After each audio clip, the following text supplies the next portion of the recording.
beginning with right after the party started.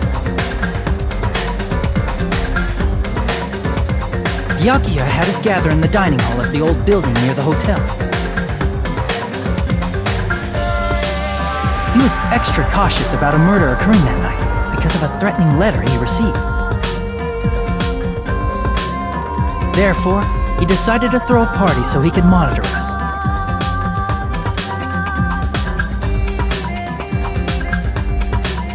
Though one person didn't come, the rest of us assembled at the dining hall, and the party was underway. But at that time, the trap set by a certain someone was already in motion. They plugged 3 irons into the outlets in the storage room, which nearly capped the power usage.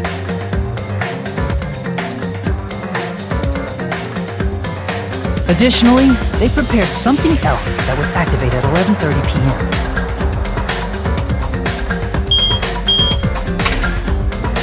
The air conditioners in the office and dining hall. They had already set the timers for this. Thanks to the irons maxing out the power usage, the breaker was tripped when the air conditioners kicked on.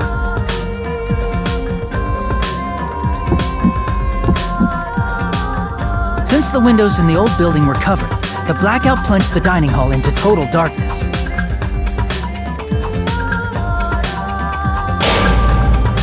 But when that happened, Byakuya took out a specific item that he brought in his case.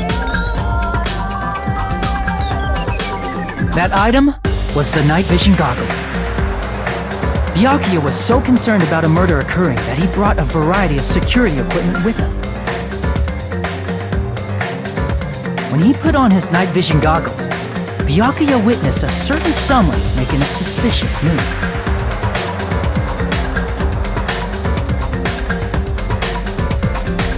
He saw Nagito guiding himself with the desk lamp's power cord so he could get under the table.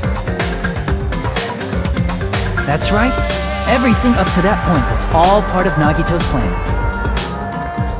The murder warning to Byakuya, the source of the blackout, it was all Nagito. While the blackout was happening, someone else, the real killer, began making their move in the kitchen. The killer probably already knew about Nagito's plan, so they knew a blackout was coming. That's why the killer prepared all the items they would need to commit their crime in the dark beforehand.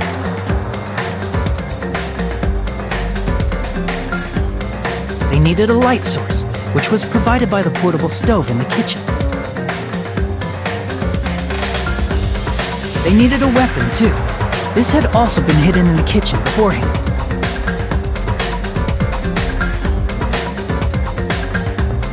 The long iron skewer used in the churrasco dish.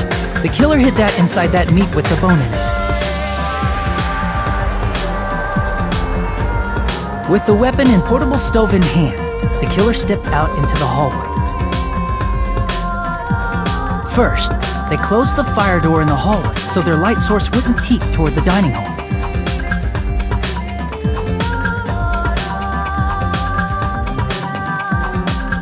Then, guided by the light, the killer headed toward the storage room and grabbed a specific item. That's right, a tablecloth to block the blood splatter. With this, the killer finished their preparations and snuck under the floorboards through the secret passage.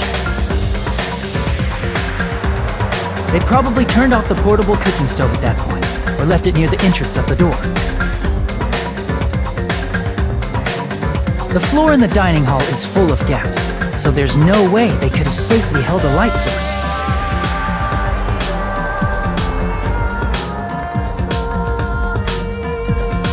But thanks to the glowing mark they painted earlier, the killer was able to get beneath the table.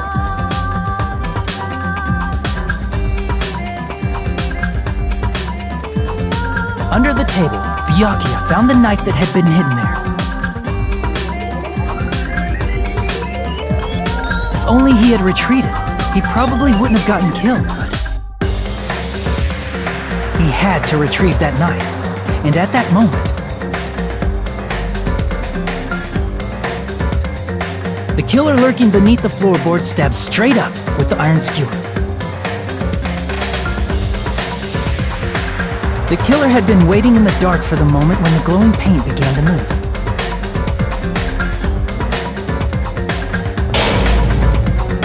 After they murdered Byakuya, the killer purposefully shouted from beneath the floorboards to make it seem like they were still in the dining hall.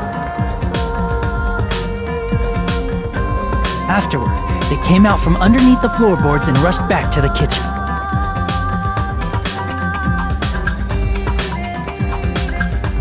And then, after hiding the murder weapon in the kitchen, they rejoined the group as if nothing had happened.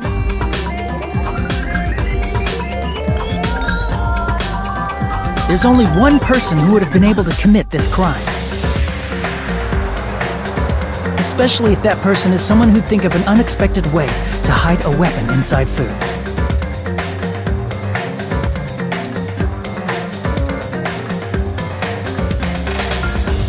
Isn't that right, Teru Hanamura?